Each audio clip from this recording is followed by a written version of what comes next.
Hai, selamat datang di channel Alur Cerita Film Cinema Recap. Pada episode kali ini, Mimin akan menceritakan sebuah kisah mengenai dewa-dewi Mesir kuno. Film yang akan Mimin bawakan berjudul Gods of Egypt yang rilis pada tahun 2016 lalu. Film ini disutradarai oleh Alex Proyas, dibintangi oleh Nicholas Coster-Waldau, Brenton Thwaites, Chadwick Boseman, Elodie Yu, dan Courtney Eaton. Tidak usah berlama-lama lagi, langsung saja kita masuk ke dalam alur cerita film Gods of Egypt. Semoga. Memutuskan untuk tinggal di Mesir. Para dewa lalu menciptakan manusia untuk membantu setiap urusan mereka. Para dewa memiliki ukuran tubuh yang lebih tinggi dan berparas lebih sempurna dari manusia biasa. Di dalam tubuh mereka juga mengalir darah yang berwarna emas. Para dewa mampu merubah bentuk fisiknya menjadi monster kapanpun mereka mau. Di masa itu, Mesir terbagi menjadi dua bagian. Dewa Osiris memimpin wilayah Mesir yang subur di sepanjang sungai Nil, sedangkan adiknya, Dewa Set, memimpin Mesir menguasai wilayah gurun pasir yang gersang dan terisolasi. Hingga suatu hari, tiba saatnya Dewa Osiris menurunkan tahta kerajaan kepada anak sematawayangnya, Dewa Horus, untuk meneruskan kepemimpinan. Dan hal inilah yang akan merubah takdir Mesir untuk selama-lamanya. Di dalam kerumunan ibu kota Mesir, terlihat seorang pemuda yang bernama Bek. Dia mencuri sebuah gaun cantik yang dipajang di depan toko. Bek membawa gaun tersebut untuk diberikan kepada kekasihnya yang bernama Zaya. Zaya sangat senang menerima pemberian Bek, walaupun Zaya tahu kalau Bek pasti mencurinya. Karena tidak mungkin Bek yang sehari-harinya cuma main game bisa membeli gaun seindah itu. Bek terpukau saat melihat Zaya memakai gaun pemberiannya. Zaya berniat memakai gaun itu untuk menghadiri hari penobatan Dewa Horus menjadi raja. Semua rakyat Mesir sangat menantikan hal ini.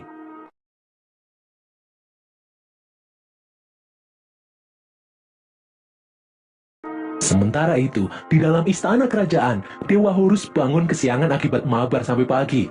Dia dibangunkan oleh pelayan-pelayannya untuk bersiap-siap menghadiri penobatannya menjadi raja. Saat Horus sedang bersiap-siap, dia didatangi oleh kekasihnya, Dewi Hathor. Hathor penasaran apakah Horus akan menjadi raja yang pelit jika sudah berkuasa nanti. Horus lalu menjawab kalau dulu saja dia pernah memberikan Hathor gelang emas dengan 42 bintang yang bisa menyelamatkan Hathor dari cengkraman iblis. Horus yang mencintai Hathor berjanji akan selalu membahagiakan Hathor. Detik-detik acara penobatan Horus pun dimulai. Semua rakyat Mesir dengan sukacita datang dengan membawa persembahan di acara yang agung ini. Tidak terkecuali Bek dan Zaya yang dengan antusias datang ke istana kerajaan melihat dewa yang mereka kagumi dilantik menjadi raja. Silih berganti, para dewa-dewi Mesir memberikan selamat kepada Horus yang sebentar lagi menjadi raja. Dan tibalah saatnya Dewa Osiris memberikan pidato.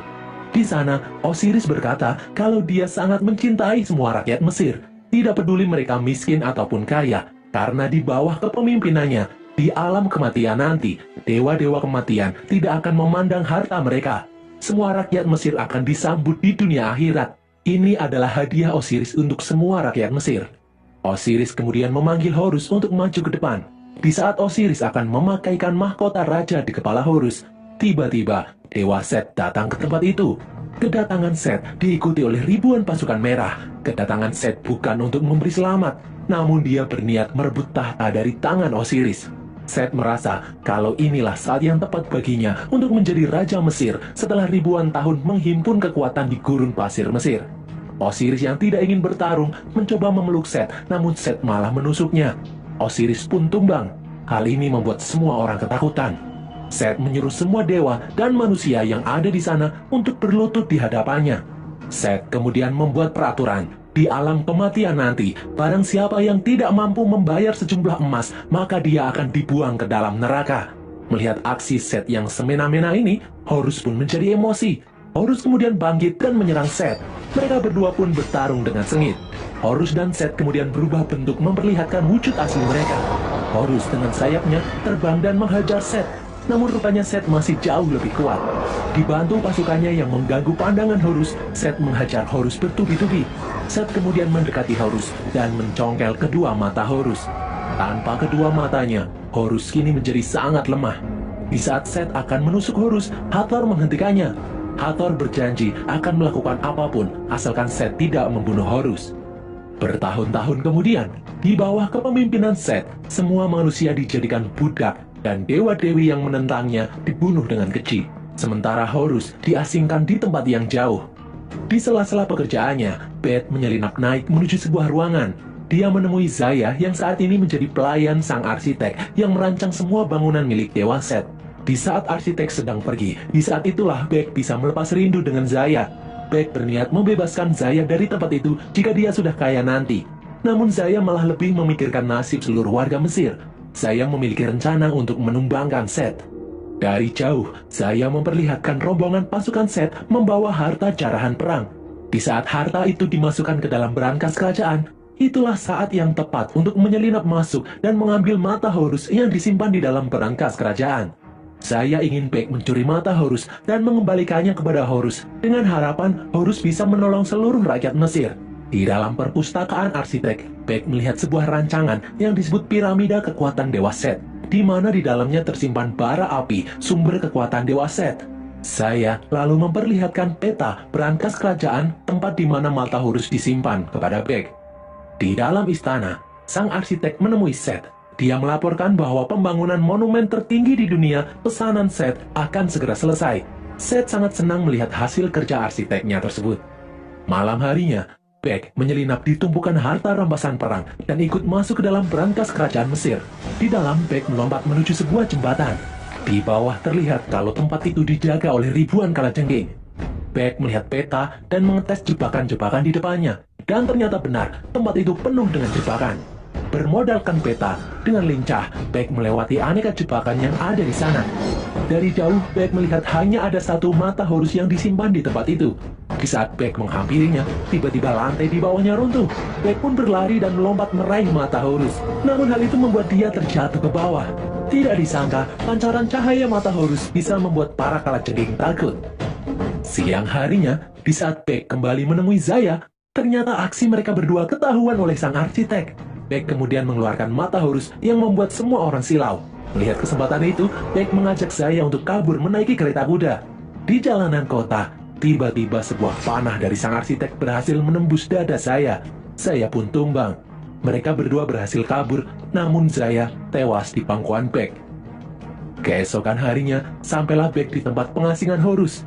Bek kemudian bergegas menyelinap masuk ke dalam kuil. Di dalam, Bek menemui Horus yang buta dan tidak berdaya. Horus menyuruh Bek untuk pergi karena tidak ada gunanya dia datang ke sana. Bek lalu memberitahu Horus kalau dia telah berhasil mencuri mata Horus dari dalam berangkas Set. Horus pun kemudian bangkit dan memaksa Bek untuk menyerahkan matanya. Namun Bek menolak. Bek bersedia menyerahkan mata Horus dengan syarat Horus mau membantunya menghidupkan kembali Zaya. Awalnya Horus menolak karena dia tidak bisa menghidupkan orang mati. Bek yang kecewa kemudian berjalan pergi. Horus lalu memiliki ide. Dia tahu ada cara lain. Horus pun mencoba menghidupkan Zaya. Namun akhirnya gagal. Dia tidak bisa. Zaya sudah tewas. Horus lalu memanggil dewa kematian Anubis. Horus meminta Anubis mengantar roh Zaya masuk ke dalam gerbang akhirat. Bek yang melihatnya pun sedih karena Zaya mati sebagai budak. Dia tidak punya harta persembahan apapun. Zaya pasti akan dilempar ke dalam neraka. Bek pun menjadi kesal. Dia memarahi Horus yang tidak bisa membantunya. Namun Horus malah menangkap Bek dan memaksanya menyerahkan matanya. Bek yang terancam pun terpaksa menyerahkannya. Setelah memasang matanya kembali, Horus meminta mata yang satunya. Bek lalu menjawab tidak tahu. Horus yang marah kemudian mencekik Bek berniat membunuhnya. Bek lalu memberitahu Horus kalau dia tahu kelemahan Dewa Set. Bek pernah melihat rancangan piramida yang di dalamnya menyimpan api sumber kekuatan Dewa Set. Bek akan membantu Horus memasuki piramida itu. Namun dengan syarat, Horus harus membantunya menghidupkan kembali Zaya. Horus pun menyetujuinya. Horus memberitahu jika roh Zaya akan memerlukan beberapa hari lagi hingga sampai di gerbang terakhir. Hanya Raja Mesirlah yang bisa memberi perintah penjaga gerbang akhirat. Horus ingin Bek membantunya merebut kembali tata kerajaan, dan setelah itu dia akan memerintahkan penjaga akhirat menghidupkan kembali Zaya. Mereka berdua pun bergegas pergi. Di saat sedang menyiapkan pasukannya untuk membasmi para dewa yang memberontak, Set mendapatkan laporan kalau mata Horus telah dicuri.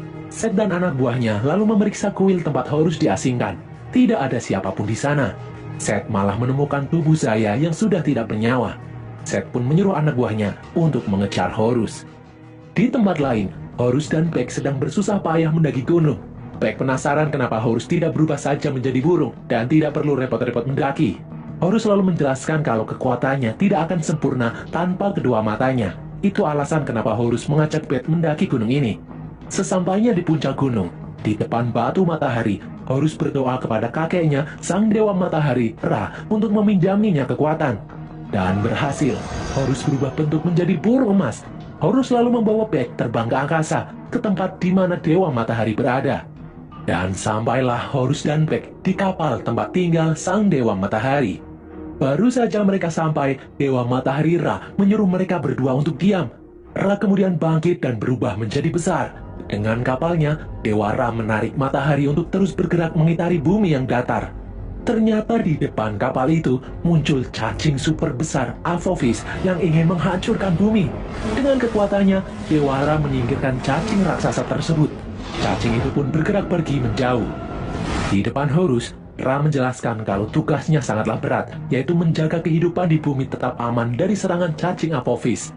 Ra lalu bertanya kepada Horus, maksud dan tujuannya datang menemuinya. Horus menjawab kalau dia ingin mengambil air suci di samping kapal untuk memadamkan api sumber kekuatan Dewa Set. Ra pun mengizinkannya. Horus lalu mengambil air suci dan dimasukkan ke dalam botol kecil miliknya. Horus kemudian meminta kekuatannya lagi kepada Dewa Ra. Namun Dewa Ra menolak, dia hanya meminjamkan kekuatan Horus untuk sementara jika ingin menemuinya. Sisanya, Horus harus berusaha sendiri. Jika Horus berhasil menemukan makna hidupnya sendiri, maka kekuatan Horus akan kembali.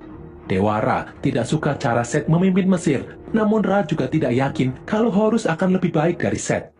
Sementara itu di bumi, Set dan pasukannya sedang menghancurkan benteng terakhir pemberontak. Pemberontakan itu dipimpin oleh istri Set sendiri, Dewi Nephthys. Set terbang menuju gerbang markas pemberontak. Set mengalahkan beberapa penjaga dan memasukinya. Di dalam, Set menemui Dewi Nephthys. Di sini Nephthys berkata kalau dia menyesal dulu menikahi Set. Dia tidak mengira Set akan menjadi dewa yang haus kekuasaan dan bertindak semaunya. Di saat Nephthys berubah bentuk dan mencoba kabur, Set berhasil menangkapnya. Dengan kejam, Set memotong kedua sayap Nephthys dan membunuhnya. Di tempat lain, Horus dan Beth terjatuh di hutan setelah kekuatan yang dipinjamkan Dewa Ra kepadanya telah habis. Di saat Beth sedang mengambil air minum, dia dikejutkan dengan kedatangan para monster anak buah Set yang ingin membunuh Beth. Horus kemudian muncul dan bertarung dengan monster-monster itu. Meskipun tidak memiliki kekuatan dewa, Horus mampu menghajar monster-monster itu dan mengalahkannya satu persatu. Di saat Horus lengah, dari belakang, salah satu monster ternyata masih hidup dan menghantam Horus dengan batu hingga terjatuh di air terjun. Beth pun melompat meraih Horus dan mencoba menyadarkan Horus yang pingsan. Saat hampir sampai di bawah, Horus pun kembali siuman dan mereka berdua pun berhasil selamat. Malam harinya, Set mendapat laporan dari anak buahnya kalau Horus dan Beth berhasil lolos. Set pun murka dan membunuh anak buahnya itu. Di dalam tenda di hadapan Hathor, Set memperlihatkan peta bumi datar yang di baliknya terdapat dunia kematian sebelum para arwah mencapai akhirat. Set ingin Hathor membantunya masuk ke dalam dunia kematian. Dia ingin menguasainya karena ambisi utama Set ternyata ingin hidup abadi selamanya. Hathor pun menolak karena jika dia masuk ke dalam dunia kematian, maka ribuan iblis akan mengincarnya. Set ternyata mengetahui gelang milik Hathor yang bisa menyingkirkan para iblis. Set ingin menggunakan gelang itu untuk masuk ke dalam dunia kematian. Di saat semua orang tertidur, dengan kemampuannya, Hathor yang khawatir mencoba melihat kondisi Horus di dalam bayangan pasir. Namun ternyata aksinya itu diketahui oleh Set. Set pun marah karena ternyata selama ini Hathor pura-pura setia padanya. Set pun berniat membunuh Hathor. Hathor kemudian melepaskan gelang di tangannya dan seketika tersedot masuk ke dalam dunia kematian. Terlihat ribuan iblis yang mencoba menarik-narik tubuh Hathor. Namun Hathor berhasil memakai gelang itu kembali sehingga dia bisa lolos dari jeratan iblis dan kembali ke bumi. Hanya dengan cara itulah Hathor bisa kabur dari Set. Siang harinya, Horus dan Beth yang sedang beristirahat di reruntuhan kuil Osiris dikejutkan dengan datangnya dua ular raksasa. Ternyata itu adalah anak buah Set yang diperintahkan untuk membunuh mereka. Horus dan Beth pun berlari untuk menghindar. Mereka berdua bersembunyi dari kejaran monster ular yang bisa menyemburkan api itu. Beth lalu memiliki ide untuk mengalihkan perhatian salah satu ular.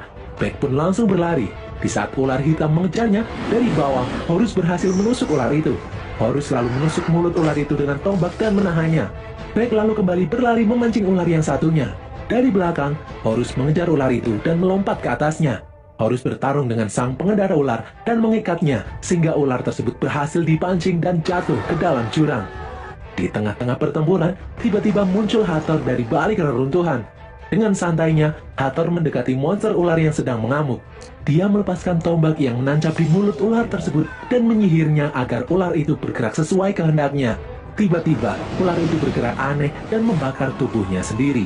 Ular itu pun berhasil dikalahkan. Bukannya berterima kasih, Horus malah marah pada Hathor. Gara-gara Hathor selama ini selingkuh dengan Set.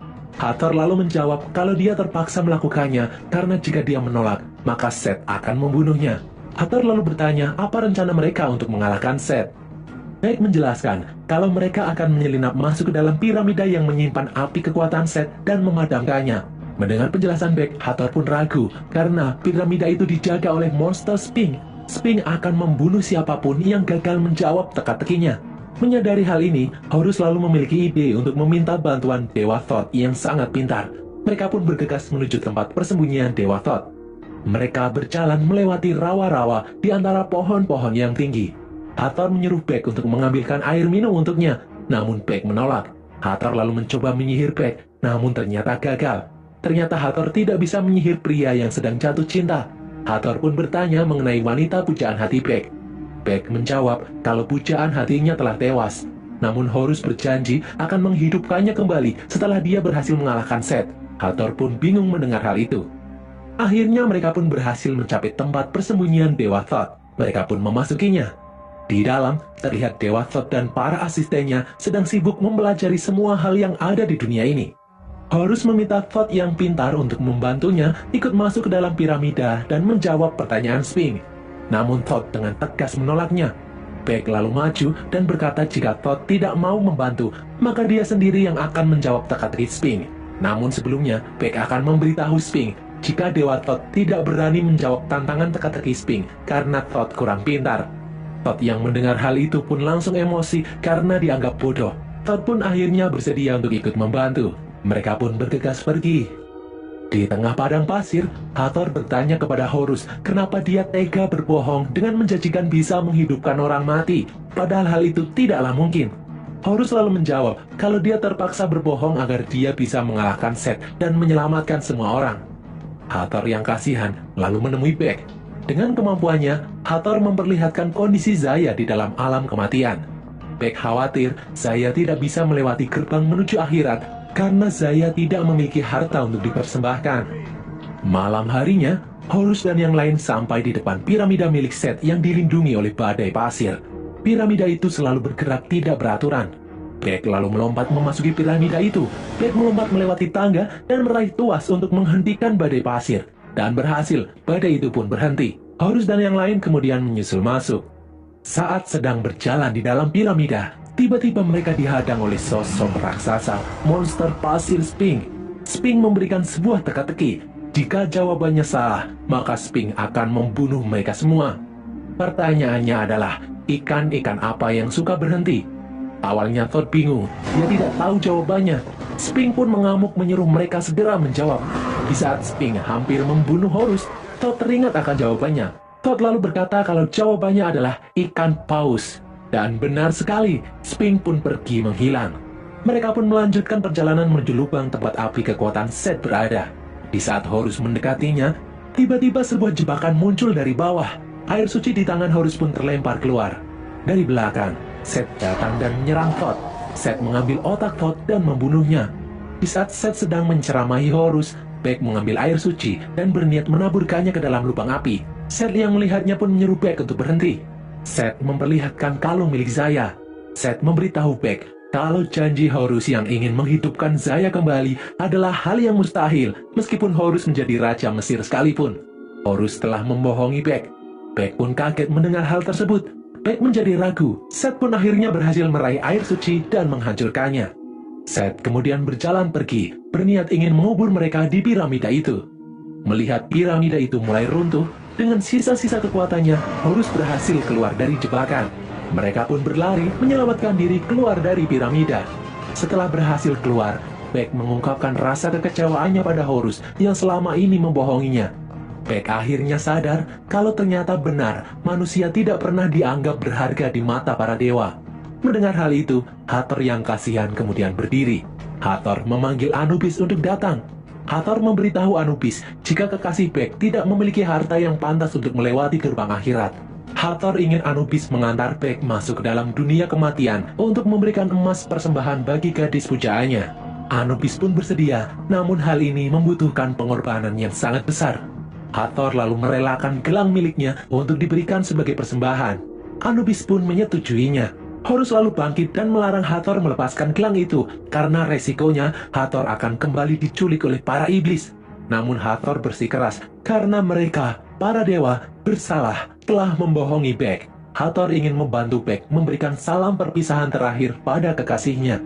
Horus menyuruh Hathor jangan melakukannya, namun Hathor tetap melepaskan gelang miliknya. Akibatnya Hathor langsung diculik oleh para iblis. Horus pun memberikan gelang itu pada Bek dan melakukan apa yang diinginkan oleh Hathor. Bek pun masuk ke dalam dunia kematian diantar oleh Anubis. Di dalam gerbang akhirat terlihat para arwah yang hendak melewatinya. Mereka diharuskan membawa persembahan berupa emas. Roh para orang kaya akan bisa melewati gerbang akhirat dengan mudah, sedangkan roh orang-orang miskin akan terjebak di dalam kegelapan. Kini giliran saya untuk maju. Saya yang tidak punya apa-apa pun bingung. Tiba-tiba muncul Anubis dan Bek di sana. Bek lalu mendekati saya. Bek sangat senang bisa kembali bertemu saya, namun dia tidak bisa menyentuh saya. Di Mesir, Set memasangkan sayap Nephthys di punggungnya, otak Thoth di kepalanya, jantung Osiris ke dalam dadanya, dan salah satu mata Horus di kepalanya. Set pun menjadi sangat kuat. Set lalu terbang menuju kapal di mana Dewa Matahari Ra berada. Di sana, Set marah. Kenapa Dewa Ra membiarkannya terlantar sendirian di padang pasir yang tandus, sedangkan Osiris menjadi raja di sepanjang sungai Nil yang makmur? Set bertanya, kenapa Ra menganugerahi Osiris seorang putra, namun dirinya tidak? Ra kemudian menjawab, kalau itu semua adalah sebuah ujian. Osiris berhasil menjalani ujian dengan menjadi raja yang bijaksana. Sedangkan Ra sengaja membuat Set menjadi mandul karena dia tidak ingin Set menjadi lemah dengan merindukan anaknya kelak. Seperti yang Ra selama ini rasakan, di mana dia bekerja sendirian merindukan anak-anaknya. Ternyata, Ra mempersiapkan Set untuk menggantikannya menjadi dewa penjaga matahari. Jika Set bersedia, maka semua dosa-dosanya akan diampuni. Namun, Set menolak. Dia memiliki rencana lain. Set ingin hidup abadi, karena sekuat-kuatnya dewa, mereka akan tetap mati juga. Set ingin membiarkan cacing Apophis menghancurkan bumi dan dunia kematian. Ra mencoba menjelaskan kalau hal itu malah akan merusak keseimbangan, namun Set tetap bersikeras. Dia akan merebut kekuatan Dewa Ra dan membentuk kembali dunia menjadi apapun semaunya. Set dan Dewa Ra pun bertarung. Di saat Dewa Ra lengah, Set menusuknya. Set merebut tombak milik Dewa Ra dan melemparkan Dewa Ra di angkasa. Di dalam alam kematian, saat Bek akan memberikan gelang milik Hathor untuk persembahan, tiba-tiba muncul Apophis yang hendak menghancurkan alam kematian. Anubis mencoba menahannya, namun karena kekuatannya yang terbatas, Anubis menyuruh Bek untuk kembali ke bumi, menemui Horus dan mencari cara menghentikan semua ini. Bek pun kembali ke bumi dan memberitahu Horus kejadian di alam kematian. Horus ternyata sudah tahu jika Set telah mengalahkan Dewa Matahari Ra. Tiba-tiba dari atas, datang kendaraan milik Nephthys membantu mereka. Mereka pun bergegas naik menuju pusat kerajaan Mesir. Di pusat kerajaan, Set yang telah kembali mendarat di puncak monumen miliknya. Dengan menggunakan kekuatan tombak Dewa Matahari, Set memanggil cacing raksasa Apophis masuk ke bumi. Dari jauh, Horus pun melihat kejadian itu. Horus tahu kalau Dewa Ra masih hidup, tetapi dia butuh tombak miliknya agar kekuatannya kembali. Mereka pun berencana untuk merebut tombak itu dari tangan Set. Horus dan Bek lalu menculik sang arsitek untuk membantu mereka masuk ke dalam monumen Set. Sang arsitek mengantar mereka naik ke atas menggunakan lift. Mereka pun berpencar. Horus melompat menuju jendela dan memanjat naik dari luar. Di dalam, mengetahui Horus sudah pergi, sang arsitek mencoba membakar lift. Bek dan sang arsitek pun bertarung. Di luar, Horus akhirnya berhasil mencapai puncak. Set yang menyadari kehadiran Horus langsung menyerangnya.